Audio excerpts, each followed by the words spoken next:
జై శ్రీరామ్. మిత్రులారా, ఇప్పుడు ఈ మధ్య రీసెంట్గా జరిగిన ఎన్నికల్లో మీరు ఎవరికి ఓటేశారు, ప్రజలంతా ఎవరికి ఓటేశారు, ఏ పార్టీని గెలిపించారు, దేనికి ఆశపడి గెలిపించారని ఈరోజు మనం చర్చించుకుందాం. ఇప్పుడు కర్ణాటక, తెలంగాణ, ఆంధ్రప్రదేశ్లలో ఈ మేనిఫెస్టో అని రిలీజ్ చేశారు. ఈ కాంగ్రెస్ వాళ్ళు కర్ణాటకలోను, ఇక్కడ తెలంగాణలోను.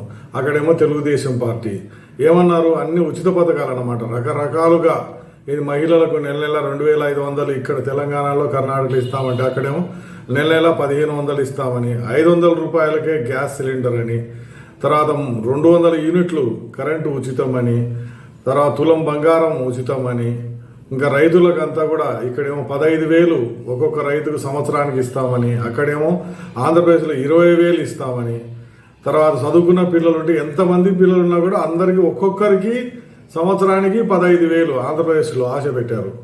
ఇంకా ఇట్లా చెప్పుకుంటూ పోతే ఇంకా చాలా ఉన్నాయి. 2 లక్షల రుణమాఫీ. ఇంకా చూడండి, ఇవన్నీ సాధ్యమా, ఎక్కడి నుంచి వస్తాయి డబ్బులు దీనికి అని ఎవరు ఆలోచించలేదు.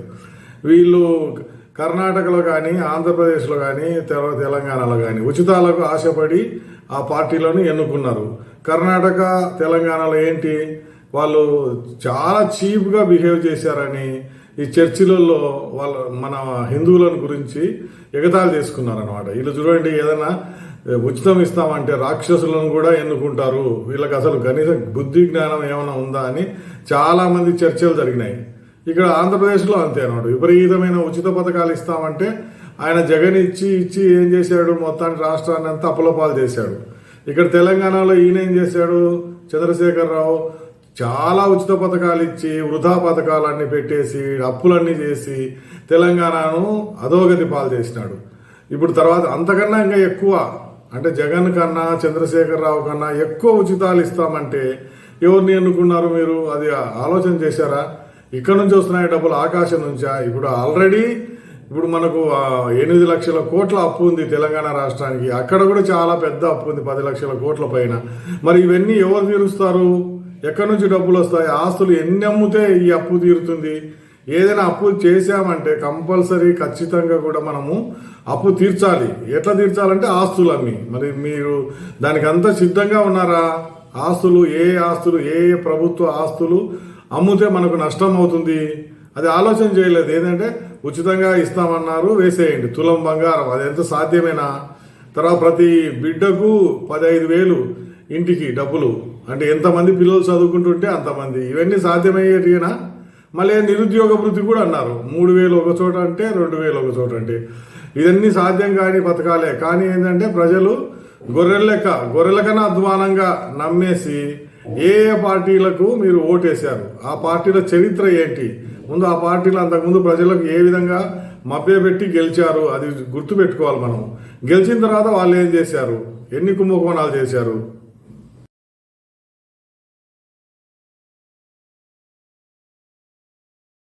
(1966) లాల్ బహదూర్ శాస్త్రి చనిపోయిన తర్వాత ఇందిరాగాంధీ ప్రధానమంత్రి అయింది.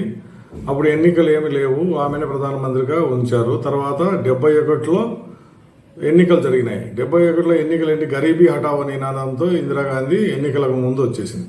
అప్పుడు 71 అంటే మీరు ఆలోచన చేయండి, ఎవరికి రాజకీయ అవగాహన లేదు. ఓటు కొంతమంది వేస్తున్నారు, కొంతమంది వేయలేదు. ఒకరి ఓటు ఒకరికి వేసేవాళ్ళు. అప్పుడు ఎట్లనో వాళ్ళు గెలిచారన్నమాట. అంటే ప్రభుత్వ అధికారులు ఏంటంటే పలానా పార్టీకి ఏంటంటే ఏమో భయం వేసి చాలామంది పలానా వాళ్ళకి వేయాలేమో, మనం వేయకపోతే మనం తంతారేమో, మనకేమైనా భవిష్యత్తు ఉండదేమో అని అధికారులు ఎట్లా చెప్తే అట్లా చేసేవాళ్ళు. తర్వాత ఊళ్ళో ఏదైనా పెద్ద లీడర్ ఉంటే ఆయన ఎట్లా చెప్తే అట్లా చేసేవాళ్ళు అనమాట. అలా ఇందిరాగాంధీ వాళ్ళ కాంగ్రెస్ పార్టీకి చాలా మెజారిటీ సీట్లు వచ్చినాయి. అంటే మిగతా పార్టీలు అప్పుడు అంత రికగ్నిషన్ కూడా లేదు, అంత గుర్తింపు లేవు. గెలిచిన తర్వాత రాయబరేలీ నుంచి ఆమె గెలిచింది, పార్లమెంట్ మెంబర్ అయింది, ప్రధానమంత్రి అయింది. కానీ దాన్ని కోర్టులో ఛాలెంజ్ చేశారు. అలహాబాద్ హైకోర్టు ఏం చెప్పింది, ఇది ఎన్నిక చెల్లదు, ప్రభుత్వ యంత్రాంగాన్ని అంతా కూడా దుర్వినియోగం చేశారు మీరు అని తీర్పు వచ్చేసింది. ఆమె సుప్రీంకోర్టుకి అయితే సుప్రీంకోర్టు కూడా ఇది సబబే, కరెక్టే అని చెప్పారు. తర్వాత ఆమె ఏం చేసింది, దీన్ని ఎదుర్కోవాలంటే ఏం చేయాలని వాళ్ళు ఆలోచన చేసి 1975 జూన్ 25వ తారీఖు, అంటే కరెక్ట్గా ఈ రోజుకు 49 సంవత్సరాల క్రితం ఏం చేసి ఎమర్జెన్సీ అంటే అత్యవసర పరిస్థితి అనేది ప్రకటించారన్నమాట. దాని ఆధారంగా ఎంతోమంది పోలీసులు సామాన్య ప్రజలను ఎన్కౌంటర్ చేశారు, అరెస్ట్ చేశారు, అసలు అడ్రస్ లేకుండా చేశారు. చాలా మంది, అసలు 1,40,000 మందిని వాళ్ళు జైల్లో వేశారు విచారణ లేకుండా. మీసా అనే చట్టం ద్వారా maintenance of internal security act ఎవరైనా సరే లోపలేసేయచ్చు, విచారణ లేకుండా ఎన్ని రోజులైనా అట్లనే పెట్టవచ్చు అన్నమాట. 75లో ఆ విధంగా జరిగింది.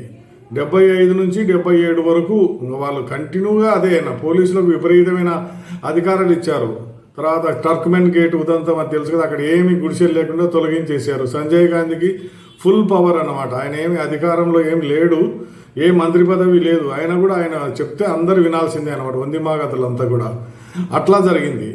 గరీబీ హఠావ్ అంటే ఏమైనా దారిద్ర్యాన్ని వాళ్ళు ఏమైనా నిర్మూలించారంటే ఏమీ లేదు. మనం కట్టిన పన్నులు 100 రూపాయలు కడితే 50 రూపాయలు ప్రభుత్వ అధికారుల ఖర్చులకు కానీ పెన్షన్లు కానీ అన్నీ పోతే మిగతా 50 రూపాయలతోనే వాళ్ళు అభివృద్ధి చేయాలి. దాంతో అధికారులు లంచాలు ఇవన్నీ పోతే 10 లేక 20 రూపాయలు మళ్ళీ ప్రజలకు చేరుతుంది అనమాట. అట్లా ఉండేది. వీళ్ళు ఏ విధంగా కాంగ్రెస్ వాళ్ళు అధికారాన్ని చెలాయిస్తున్నారో మీకు తెలుసు కదా, వాళ్ళకి ముందే తెలుస్తుంది అనమాట. ఓడిపోతాము అనుకున్నప్పుడు వాళ్ళు ఈ రుణమాఫీ పథకం పెట్టేస్తారు. అంటే ప్రజలకు లక్షలు వస్తున్నాయి, మనమే గెలుస్తాము అని. వాళ్ళ ప్రజలు లక్షలు వచ్చినప్పుడు మనకే ఓటేస్తారు, మనమే గెలుస్తాము అని అనుకున్నారు. మరి అది గమనించకుండా ఈ మిగతా పార్టీలు ఉన్నాయి, అపోజిషన్ పార్టీ కానీ తర్వాత ఎన్జిఓ ఆర్గనైజేషన్స్, స్వచ్ఛంద సంస్థలు కానీ ఎవరైనా చెప్తున్నారంటే ఏమీ లేదు. మన దేశంలో నిస్వార్థం అనేది కనుమరుగైపోయింది. ఎందుకంటే ఇది తెలుసు కదా, ప్రతి ఒక్కరూ ఆస్తులు పెంచుకోవాలి. ముని మనమని కొడుకులు కూడా కష్టపడకుండా డబ్బులు మనము సంపాదించి పెట్టిపోవాలని. ఇప్పుడు ఒక్కొక్క అధికారి ఇంట్లో ఏదైనా ఎక్కడైనా రైడ్ జరిగితే ఎట్లా ఉంది, కోట్ల రూపాయల నగదు దొరుకుతుంది. మరి మీరు ఆలోచన చేశారు ఎప్పుడన్నా కూడా? మీకేమో 1,000 రూపాయలు వస్తున్నాయి, వాళ్ళేమో కోట్లు కూడా పెట్టుకుంటున్నారు. ఈ ఉచితంగా ఇచ్చే పార్టీలు ఏదైనా కూడా వైఎస్ఆర్సీపీ కానీ, తెలుగుదేశం కానీ, లేకపోతే సమాజ్వాదీ పార్టీ కానీ, ఇక్కడ కాంగ్రెస్ కానీ ఏదైనా సరే వాళ్ళు ఏం చేస్తారంటే అంబేద్కర్ పేరును ఎక్కువగా ఉపయోగించుకుంటారు. అంటే ఎస్సీ షెడ్యూల్డ్ క్యాస్ట్ వాళ్ళ ఓట్లు మనకే రావాలి అని. అంటే షెడ్యూల్డ్ క్యాస్ట్ వాళ్ళు చాలామంది ఉంటారు కదా, 10 నుంచి 20% మంది ఉంటారు ఒక్కొక్క రాష్ట్రంలో ఒక రకంగా. వాళ్ళ ఓట్లన్నీ మాకే వస్తాయి అని. ఇక్కడ తెలంగాణలో తెలుసు కదా, అంబేద్కర్ భవన్ అని, అంబేద్కర్ విగ్రహము. అలాగే అక్కడ ఆంధ్రప్రదేశ్లో కూడా అంబేద్కర్ విగ్రహము, అంబేద్కర్ వనము, ఉత్తరప్రదేశ్లో కూడా అంబేద్కర్ వనము. ఇట్లా రకరకాలుగా కూడా వాళ్ళు అంబేద్కర్ పేరును ఎక్కువగా వాడుకుంటారు అన్నమాట. ప్రతి దానికి అంబేద్కర్ పేరు పెట్టాలా. అక్కడ కోనసీమ జిల్లా అని పెట్టకుండా అంబేద్కర్ కోనసీమ జిల్లా ఆంధ్రప్రదేశ్లో. ఇట్లా అన్నమాట. వాళ్ళకేమి ఎస్సీ వాళ్ళకి దీనివల్ల ఏమొస్తుంది అనేది ఏం లేదు, వాళ్ళకేం లాభం ఏం రాదు. కానీ ఏంటంటే వీళ్ళు అట్లా ప్రతిసారి కూడా ఎక్కడో చోట అంబేద్కర్ పేరును పలుకుతూ ఉంటారనమాట. ఇంకొకటి ఏంది, ఈ ఉచితాలు ఇచ్చేది పార్టీలన్నీ కూడా వాళ్ళు చేసే పని మైనారిటీస్ అంటే జైన్స్, సిఖ్స్ వీళ్ళకి కాదు బహుమతులు ఇవన్నీ ఇచ్చేది. కేవలం ముస్లింలకు మాత్రమే ఎక్కువ బహుమతులు ఇస్తారనమాట. రంజాన్ తోఫా, లేకుంటే రంజాన్ పార్టీలు, 4% రిజర్వేషను, లేకుంటే షాదీ ఖానాలు కట్టడము, ఇట్లా అనమాట. వాళ్ళకు హజ్ యాత్రకు సబ్సిడీలు. ఇంకా క్రిస్టియన్స్కి అయితే అక్కడ ఆంధ్రప్రదేశ్లో జెరూసలం పోనీకి సబ్సిడీలు, లేకుంటే చర్చిలు రిపేర్ చేయడానికి సబ్సిడీలు, ఇమాంలకు, తర్వాత వాళ్ళ అసిస్టెంట్లకు జీతాలు. ఇప్పుడు మీకు ఢిల్లీలో అదే జరుగుతుంది, తర్వాత ఆంధ్రప్రదేశ్లో కూడా అదే జరుగుతుంది. ఇంకా ఎన్ని రకాలుగానో అన్నమాట వీళ్ళు. అంటే ప్రజలను ఇట్లా విడగొట్టేసి కొంతమందికి మాత్రం లాభాలు ఇచ్చి, అంటే పన్నులు కట్టేదేమో 100% మంది ప్రజలు పన్నులు కడతారు, కానీ ఉచితాలు ఇచ్చేది మాత్రం కొద్ది మందికే. అంటే పేరు కులం చూడడం, మతం చూడడం అనేది ఒట్టి అపోహ. వీళ్ళు ఇచ్చేది మాత్రము ఇట్లనే ఉంటుంది అన్నమాట, కొద్ది మందికి మాత్రమే. బీసీ బంధు, ఎస్సీ బంధు, లేకుంటే అదే దళిత బంధు, మైనారిటీ బంధు అంటే అదే చెప్పాను, కేవలం ముస్లింలకు మాత్రమే ఇచ్చే బంధు. ఇట్లా రంజాన్ తోఫాలు కూడా అట్లే చేస్తాడు ఈయన చంద్రశేఖరరావు. అట్లా చేసి అన్ని ఉచితాలకు ఇచ్చి అప్పుల పాలు చేసినాడు, ఆయన ఓడిపోయినాడు. కానీ ఏంటంటే ఈ కామారెడ్డి ప్రజలు మాత్రం ఈయన ఉచితాలకు ఎవరు ఆశపడలేదు. 2 ముఖ్యమంత్రి అభ్యర్థులను ఓడగొట్టేశారు అక్కడ. అంటే ఆయన కూడా వాళ్ళ ఆ మాట మాత్రం చెప్పరు. సిగ్గుపోతుంది కదా ఆ మాత్రం. ఇక్కడ ఎన్నికల్లో నేను ఓడిపోయినాను కామారెడ్డిలో అని మాత్రం మాట మాత్రము ఎక్కడ చెప్పరు. ఈయన రేవంత్ రెడ్డి చెప్పడు, చంద్రశేఖరరావు చెప్పడు. అక్కడ ఆంధ్రప్రదేశ్లో అంతే 11 సీట్లు వచ్చినాయి కదా, మేము చేసిన విధవ పనికే 11 సీట్లు వచ్చినాయని వాళ్ళు కూడా చెప్పరు. ఇన్ని ఉచితాలు ఇచ్చాము, అది మాకు ఓటు వేయలేదు. ఉచితాలు ఇస్తాం, మీరు ఏమైనా జేబు నుంచి తీసి ఏమైనా ఇచ్చారా బాబు?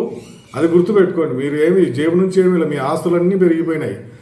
ఇక్కడ మీ పార్టీ ఆస్తులు కూడా పెరిగిపోయినాయి. అప్పుడు 100 కోట్లు ఉండేవి, ఇప్పుడు 1000 కోట్లు అయినాయి. ఇట్లా ఉంటుంది అనమాట. మీరేమో ప్రజలు గొర్రెల లెక్క ఉచితాలు ఇస్తారు కదా వీళ్ళని అనుకున్నారు. అదంతా అప్పుల పాలు చేస్తారు రాష్ట్రాన్ని. తర్వాత ఆ అప్పులన్నీ కట్టనీకి ఆస్తులన్నీ అమ్మాల్సి వస్తుంది. ప్రభుత్వ ఆస్తులు గుర్తుపెట్టుకోండి, ప్రభుత్వ ఆస్తులను అమ్మిన తర్వాతనే అప్పులు తీరుతాయి, లేకపోతే తీరవు. ఈ ఉచితాలు ఇచ్చే పార్టీలు ఏం చేస్తాయి, ఎదుటివాడిని దెబ్బ కొట్టాలని ఎప్పుడూ ప్రయత్నం చేస్తుంటాయి. ఇట్లా ఎమ్మెల్యేలు ఉన్నారు, వాళ్ళను ఈ పార్టీ డబ్బులు ఇచ్చి కొనుక్కోవడం అనమాట. చంద్రబాబు నాయుడు 23 మందిని కొనుక్కున్నాడు. తనకు పదవి అయిపోయింది, ఓడిపోయినాడు, తనకు 23 సీట్లే వచ్చాయి. తర్వాత ఈ చంద్రశేఖరరావు కాంగ్రెస్ వాళ్ళ నుంచి 12 మందిని తీసుకున్నాడు. తర్వాత ఒకరికి మంత్రి పదవి కూడా ఇచ్చాడు. ఇట్లా ఉంటుంది అన్నమాట. వాళ్ళని రాజీనామా చేయించి దమ్ముంటే ఈయన పార్టీలో అప్పుడు టీఆర్ఎస్ బీఆర్ఎస్లో చేర్పించుకున్న తర్వాత మళ్ళీ పోటీ చేసి గెలిపించుకోవాలి. ఆ దమ్ము లేదు, ఎలా గెలవలేరని తెలుసు వాళ్ళకు. అందుకని ఏం చేస్తారు, రాజీనామా చేయకుండానే వీళ్ళ పార్టీలోకి చేర్చుకుంటారనమాట. తర్వాత ఇప్పుడు కాంగ్రెస్ వాళ్ళు అదే చేస్తున్నారనమాట. ఒక్కొక్కరిని దానం నాగేందర్ కానీ, ఇంకొకరు సంజయ్ కుమార్ కానీ, ఇంకొకరు ఇప్పుడు కేశవరావు, తర్వాత కడియం శ్రీహరి, ఇట్లా వీళ్ళందరినీ కూడా చేర్చుకుంటున్నారు ఇక్కడ. అంటే వీళ్ళకు భయం అన్నమాట, ఎదుటి వాళ్ళ పార్టీ బలపడుతుందేమో అక్కడ ఉండే పెద్ద పెద్ద నాయకులని. నాయకులు వచ్చినంత మాత్రాన్ని ఏమీ కాదు, ప్రజలు ఎప్పుడో ఒకసారి తీర్పు ఇస్తారు, బాబు మనకంతా బుద్ధి వస్తుందని అనుకోవాలి. ఉచితాలు ఇచ్చేవాళ్ళు, ఉచితాలు ఇచ్చే పార్టీలు అన్నీ కూడా ఇదే చేస్తుంటారు అన్నమాట. ఎదుటి పార్టీ నుంచి గెలిచిన వాళ్ళను వీళ్ళ పార్టీలోకి చేర్పించుకోవడం, అంటే వీళ్ళ పార్టీలోకి కండువా కప్పేసుకొని తీసేసుకోవడం అనమాట. ఇదేంది న్యాయం అవుతుంది? డిఫెక్షన్ లా ఉంది అంటే యాంటీ డిఫెక్షన్ లా అవన్నీ చూసుకుందా అంటే హైకోర్టు, సుప్రీంకోర్టు, తర్వాత స్పీకర్ ఏమో నిర్ణయం తీసుకోడు. ఇప్పుడు కేఆర్ సురేష్ రెడ్డి అప్పుడు కాంగ్రెస్లో ఉన్నప్పుడు కాంగ్రెస్లోకి వాళ్ళను టీఆర్ఎస్ వాళ్ళను కొంతమంది 18 మందిని ఏమో తీసుకున్నారు. అంటే వాళ్ళు జంపు చేశారన్నమాట, కప్పగంతులు చేసిన తర్వాత లాస్ట్ ఎన్నికలప్పుడు మాత్రమే వాళ్ళను అనర్హులుగా ప్రకటించాడు అనమాట. అంటే అంతవరకు ఏంటి, వాళ్ళు మేనేజ్ చేస్తూ వచ్చారు, వాళ్ళ అడ్వాంటేజ్ అది. మన దేశంలో అట్లనే ఉంటుందన్నమాట. ఈ కుటుంబ పార్టీలు ఉన్నాయి కదా, ఉచితాలు ఇస్తున్నామని వాళ్ళేమో 1000 కోట్లు సంపాదించుకొని ఇటు ఎమ్మెల్యేలను కొంటారు, ఎంపీలను కొంటారు. ఇక ఆఖరి పివి నరసింహారావు తెలుసు ఓడిపోతానన్నప్పుడు జార్ఖండ్ ముక్తి మోర్చా అనే వాళ్ళ జార్ఖండ్ పార్టీలో నుంచి ఎంపీలను కొనుక్కున్నాడు. ఇంకా వేరే పార్టీల వాళ్ళను కూడా కొనుక్కోవాల్సి వచ్చింది. తర్వాత అది సుప్రీంకోర్టులో తెలిసిపోయింది. ఆయనకు శిక్ష కూడా వేశారు, 3 సంవత్సరాల జైలు శిక్ష. అది మాత్రం ఎవరు చెప్పరు. ఇప్పుడు భారతరత్న అవార్డు ఇచ్చారని చెప్తారు కానీ 3 సంవత్సరాల జైలు శిక్ష గురించి చెప్పరే. అది స్టే ఇచ్చినంత మాత్రాన జైలు శిక్ష పోతుందా? జైలు శిక్షను రద్దు చేయలేదు ఇంతవరకు, ఆయన చనిపోయినాడు. మరి అట్లనే ఉంటుంది. వీళ్ళంతా కూడా ఏంటంటే గూడుపుట అని అనమాట. పైకి చెప్పేది ఇది, ప్రజలకు ఉచితంగా ఇస్తున్నాము, మేమేమో 1000 కోట్లు సంపాదించుకుంటాము, ఎదుటి పార్టీ వాళ్ళ ఎమ్మెల్యేలను మేము కొనుక్కుంటాము అని. కొన్నంత మాత్రాన ఏమీ కాదు, పదవీ కాలము పోవాల్సి వచ్చినప్పుడు కర్మ అనేది వస్తుంది, మొత్తం అంతా కూడా గుండు సున్నా అయిపోతారు. మీరు వార్త చదివే ఉంటారు, వెనుజులా అనే దేశంలో విపరీతంగా ఉచితాలు ఇచ్చారు. అక్కడ ఏది అభివృద్ధికి, వ్యవసాయం అభివృద్ధి కానీ, పెట్రోల్ బావుల అభివృద్ధి కానీ, రవాణా సౌకర్యాన్ని కానీ దేనికి కూడా అవకాశం లేకుండా ప్రజలు కట్టిన పన్నులు, అప్పులు అన్నీ కూడా ఉచితాలకే ఇచ్చేశారనమాట. ప్రజలు కూర్చొని తినండి, మేము డబ్బులు ఇస్తూ పోతాము ఖాతాలోకి అని. ఖాతాలో డబ్బులు ఉన్నాయి కానీ ఎవరు కష్టపడరు కదా. ఎక్కడుండే సరుకులు, సూపర్ మార్కెట్లు అన్నీ ఖాళీ. మరి ఏం చేయాలి, వీళ్ళు వేరే దేశం పోతున్నారనమాట ఏదైనా సరుకులు కొనుక్కోనికి, పక్కనున్న కొలంబియా దేశానికి. సంపాదించుకోనికి ఇక్కడేమో అవకాశం లేక ఆడవాళ్ళు వెళ్ళి అక్కడ పోయి సంపాదించుకొని వేరే చెడు పని చేసి వాళ్ళు ఇక్కడ కుటుంబాన్ని పోషిస్తున్నారు అనమాట.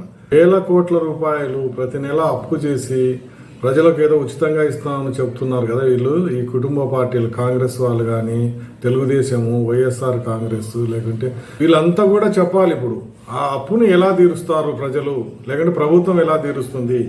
మీకేమైనా ఐడియా ఉందా? రాబోయే విపరీతమైన వడ్డీ కానీ, ఇంకా అప్పుల కిస్తులు కానీ ఏ విధంగా తీరుస్తారని చెప్పాలి కదా. చంద్రశేఖరరావు అయినా చెప్పాలి, జగన్మోహన్ రెడ్డి అయినా చెప్పాలి, చంద్రబాబు నాయుడు, లేకపోతే ఇక్కడ ఉన్న రేవంత్ రెడ్డి.